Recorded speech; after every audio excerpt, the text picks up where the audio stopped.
Music theory is easy, and if you're a producer and you just think it's hard or just boring, this is the video for you. But it's not going to be like any other music theory video you've seen out there. I assure you this one's going to be different. So you can forget about memorizing a million different things just to know how to do a chord. It's really all about pattern recognition. You get that down, you literally have the whole keyboard to your whole disposal. And so Nate, what do you mean by that? Well, I'll get into that later. For now, we had to lay down the foundation of what everything I'm about to talk about in this video, and that's the number system. If you know how the number system works, everything else is going to be a breeze. So what is the number system, Nate? Well, thank you for asking. I'm really glad that you really invested in my class today, all right? The number system is just basically putting a number to a key of a scale. So let's say we're in C major, which is the most basic scale of all time. It's just all the white notes. This is C, and this is going to be the 1. So it's going to be 1, 2, 3, 4, 5, 6,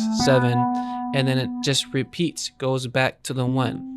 You really can't get that much simpler than this, right? Okay, but Nate, how do you know what keys are in a particular scale? Well, first of all, you have to memorize all 24 minor and major. I'm just playing. I'm playing. And this is where pattern recognition starts to kick in. It's literally one of the most powerful things your mind can do. And now you probably heard of like whole step, half, whole, half, whole, all that type of jazz. I don't even know the pattern to that. So this is what I do. First and foremost, we have to identify what is the 5th of the scale or the 5th of the key of C. And how do you do that? It's literally the 5th of the scale or 7 notes away. Visually, what this looks like, if your root key is a white note, your 5th is always going to be 3 white notes away. If your root note's a black key, your 5th is always going to be 2 black keys away, except for B and B flat. For B and B flat, they're going to form an X. Get that instinctively. It doesn't take that much time to, learn. So now that you know the 5th and you know the 1, it's time to figure out your 2 and your 4. How do you figure that out? Oh my goodness. Get your 1 and your 5 and just skip 1 key, go to the other. That's your 2 right there. For your 4, just 2 notes down, that's your 4. Boom. Now all that's left is the 3, the 6, and the 7. And these determine if your key is in major or in minor. But get this. For 3, 6, and 7, you only have 2 options. Your left options or your right options. Hopefully you get what I'm saying here, okay? In order for you to make a minor, all you gotta do is choose the left options and boom. Boom, C minor scale. If you want to do the C major scale, just choose the right options. Is that simple. Now, you can transpose this to any certain key that you want. So let's try something else. Let's try A, for example, okay? 1, 5, 2, 4. It's universal. Now look, you only have 2 options for your 3. Option left or option right. Same with the 6. Same with the 7. And you go back to the A. And so if you want to know A major, wow. If you want to do A minor, wow. But look, all right, what I just highlighted here are all the keys in C major, okay? All the green you see on that is a C major scale. But if you just saw me play A minor, I played the exact same notes. If I go back to the scale highlighter, click on the A, click on the A minor, it's the exact same thing. So what does this mean? What does this mean? This means every major scale has a relative minor scale that's essentially the exact same scale. And so how do you know what scales share the same notes? Well, if you are in minor, right? A minor, it's your 3 that share the same scale. If you're in major, like C major, it's your 6. And this way of learning is so much more digestible instead of just trying to learn every single scale on the piano. It's literally all the same thing. It's just pattern recognition that you have to learn. And then through time, you're going to get more faster with it. And it's going to be more instinctive and more natural, more subconscious. So now that we got that out the way, it's time to learn some chords. So what are chords? Thank you for asking. Thank you for participating in my classroom today. Hopefully you're going to learn something that's going to change the way you see music, because that's my goal here. So let's be in A minor. Let's get an A minor. Please, let's get an A minor. So how do you play a chord again? Well, it's simple. You find what you want to play, the root note of you want to play, it's A, and then you skip every other key in the scale. And then boom, you have a chord. A minor 7. And if you want to do an extended chord, like, you know, those jazzy, really like cool chords that seem complex, when really they're not that complex. Watch. All that you're doing is quite literally extending it. Simple. But look closely, all right? When I play the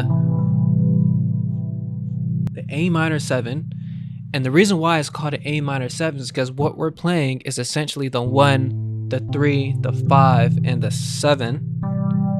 And it's all relative to what chord that you're playing. So if you're playing the 3, it's going to be C major 7, D, D minor 7. You get where I'm going with that? So anyway, we're playing A minor 7. But watch this. We take away the 3 and we take away the 7. And now we're playing a 5th again. Whoa, what? We're playing another 5th. And check me out.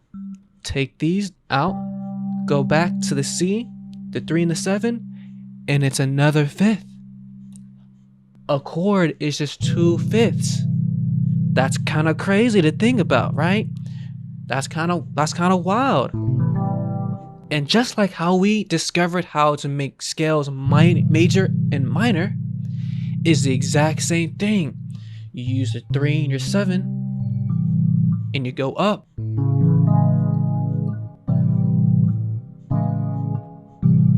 See how everything kind of correlates with everything else? It's just pattern recognition. Everything makes sense. And naturally, you're going to have chords in your scale that's going to be minor or major. And then, you know, other minors. And that's perfectly fine. And then you're going to have some other weird stuff like a diminished and a dominant.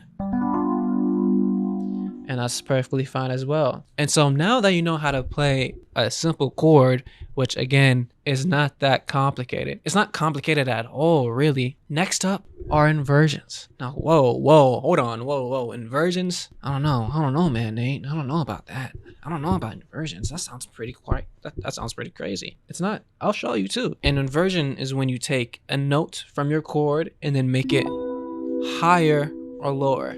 More commonly lower. So we're taking this, going back down. And it's the same exact chord, but it sounds different, it feels different, but essentially you're playing the same thing. So I know in piano, they have different inversion chords. So this is called your first inversion, your second inversion, and your third inversion. Same chord, different feeling, different vibe. It's the same with regular triad chords, which is just chords with 3, obviously, because triad, come on. Simple. It's simple. All right, Nate, but you've been playing the 7 for the longest time. What about the other extended chords? Like, where do they kind of mesh into this whole system? Relax. You gotta get some. All right. So here's what we do, okay? You might have figured out that when you're playing these chords, you really can't get 5 chords playing at the same time with just one hand. So what we do is use the other hand. That's kind of crazy, right? That's kind of wild. You use the other hand. So this is the C. This is C as well. But instead of starting at the 1 with our right hand, we start at the 3. And now we got a C major 9. And then you could probably start at the 5 as well. get a C major 11. When you start to do that, you start to realize that the 5, 3, and the 1 share the exact same notes. It just depends on where you start, determines what note that you're playing. Matter of fact, you start to understand that every key shares the exact same key as every other key. They just go into a circle. Watch this.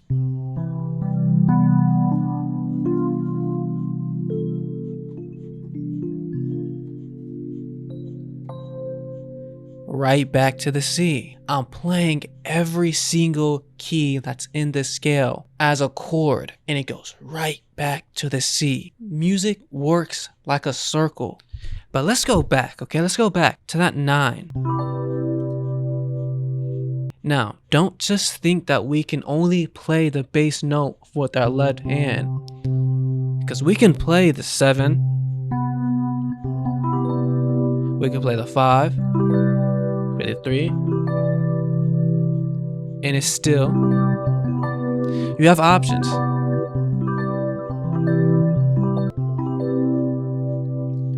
And the octave. I forgot about the octave. And just off of this alone, you have so many chords at your disposal. This is really all that you need right here. And this is where chord progressions are formed through the number system. You know how to play a chord, you know the numbers, and you know how to count to 7. Hopefully, you know how to count to 7. Hopefully, I don't know. Y'all be kind of sometimes, I don't know. So let's say it's a 4-1 chord progression, right? If it's a 4-1 chord progression, what do we want to do? We want to play a 4 to the 1. Simple. You haven't subscribed yet? You haven't liked the video? Haven't commented? That's crazy. Crazy. I'm giving you so much sauce and no love from me. That's crazy. I see where your priorities are. It's okay. I'll keep on teaching y'all this stuff, all right? It's nothing personal, okay? It's fine. It's fine. And yes, it is a new day. All right? Stop looking at me like that.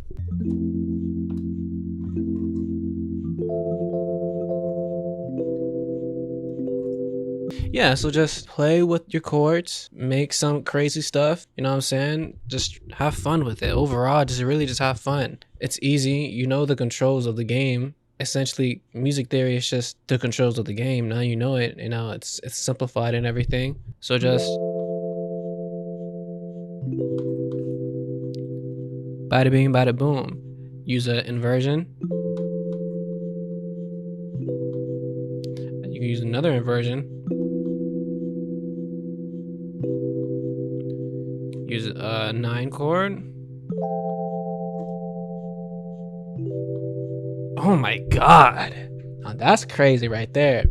Just a regular 9 chord too? Come on. But there's another thing that could really help you make some really nice sounding chords. And that's what I call numbers hierarchy. Now what is numbers hierarchy? It's something that, I didn't make up. I'm pretty sure I stole this from some piano lesson guy. But essentially there's certain notes that are more important to the character of the chord than other notes. And that's being the root note and the top note, which is the most important. Second most important is the 3 and the 7. Third most important are your extended chords like the 9, 11, and the 13. And then the least important is the 5th. And what you're going to come across is that people don't really use the 5th a lot. Like if you study guitar players and some of their chords, a lot of their chords, they don't even use the 5th unless they're borrowing the strings. And even then, because essentially they only have 4 fingers and they only use the root note, the 3rd, the 7th, and whatever top note they want to play. And you can use this to find some crazy chords. All right, so let's do it. Let's do it. Let's do it.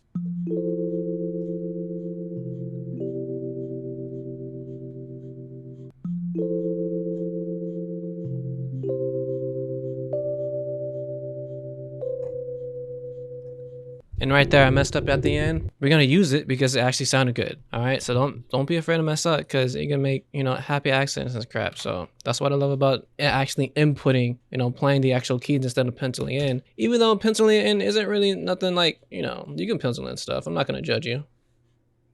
Again, you can use this to make your top line melody. Top line melody is so simple to do. When you're making your top line melody, you can't go wrong. You can literally play anything and it can sound good, obviously in the key. So let's do that. Let's do that.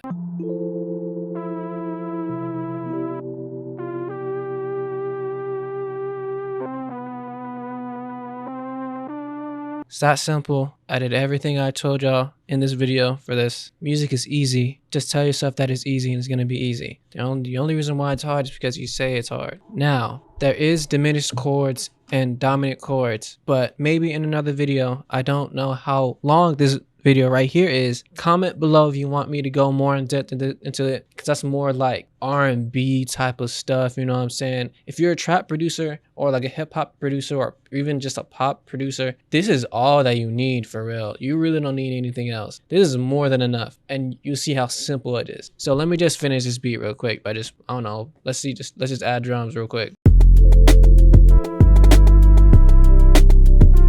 But music theory is only one half the pie. The other half is your sound selection. Most importantly, if you want to do synths, you know what I'm saying? If you want to do something synth heavy, you know what I'm saying? Something more like a SZA vibe, you can watch this video right here. It's really cool. I even go in depth in how to make bass lines.